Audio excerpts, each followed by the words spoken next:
Safety first. Like many cliché sayings, it doesn't seem to really be put into practice. For instance, this. A Vietnamese construction worker was killed, while 5 others injured after a pedestrian bridge under construction collapsed near Mid Valley Megamall. One of the foreign workers even had to have his leg amputated after he was trapped under the rubble. Now, everyone is pointing fingers at developer SP Satir, which was constructing the 70-meter pedestrian bridge to connect its new project, KL Eco City, to the gardens at Mid Valley. All I can say is that it's a good thing the bridge wasn't already open to the public. And just 2 days ago, a crane tipped over and ended up hanging from the edge of a 4th floor of a building under construction in Damansara Perdana. Luckily, no one was injured. But how did this happen? I thought this kind of stunts only happen in movies. And I'm not done yet. A month ago, a pile driver at a construction site in Meru fell and hit a passing car, killing a married couple on the spot. This echoes another incident that happened in August 2013 when a 24-year-old lady was killed after a crane hook at an LRT extension project fell onto a car.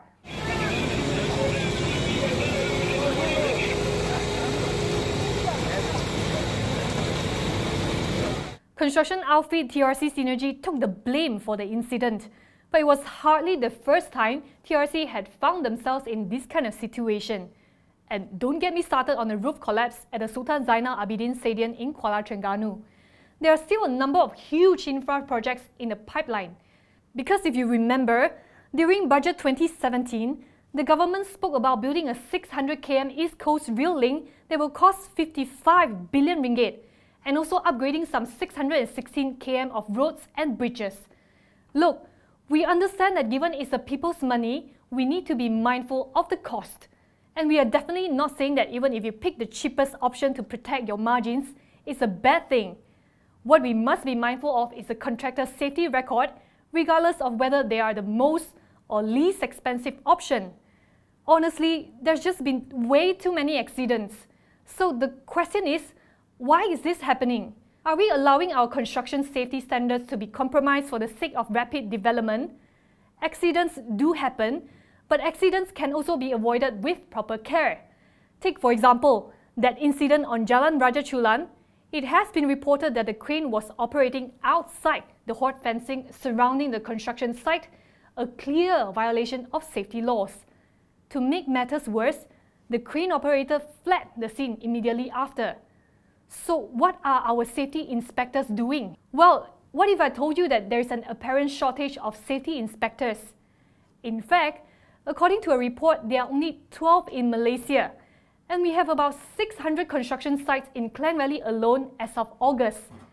That means one safety inspector is in charge of 50 construction sites. 50! And the Department of Occupational Safety and Health Director General Mokhtar Mushri was quoted as saying that some construction sites are so huge that they require several visits to complete the checks. So by the time an inspector finishes surveying one site, the next site would have probably already been completed. We definitely need more than just 12 of them. According to the Malaysian Construction Industry Development Board, or CIDB, there have been 117 construction-related accidents since 2012, involving 87 deaths. This year alone, we have seen 8. Now, these are the reported cases. What about those that were not? The thing is, fines for workplace deaths are ridiculously low in Malaysia. For instance, an Indonesian worker died after falling from the 33rd floor onto a scaffolding on the 8th floor of a building under construction in Kuala Lumpur. For its negligence, the company was fined just 15,000 ringgit. If you look at Malaysia's Occupational Safety and Health Act 1994, the maximum fine is only 50,000 ringgit, or a jail term of up to 2 years, or both. Can you imagine? A human life is only worth 50,000. A quick comparison with other countries show that they take safety at work sites much more seriously. In June this year, 2 construction firms in the United States were fined nearly $175,000 related to an accident that left one man dead and another injured while working on the new Viking Stadium. We don't even need to look that far. In Singapore, The maximum punishment for a company that violates the Workplace and Safety Act is a 1.5 million ringgit fine. There's no two ways about it. The government needs to review our existing laws and impose higher fines for construction firms to start taking things more seriously. Just saying.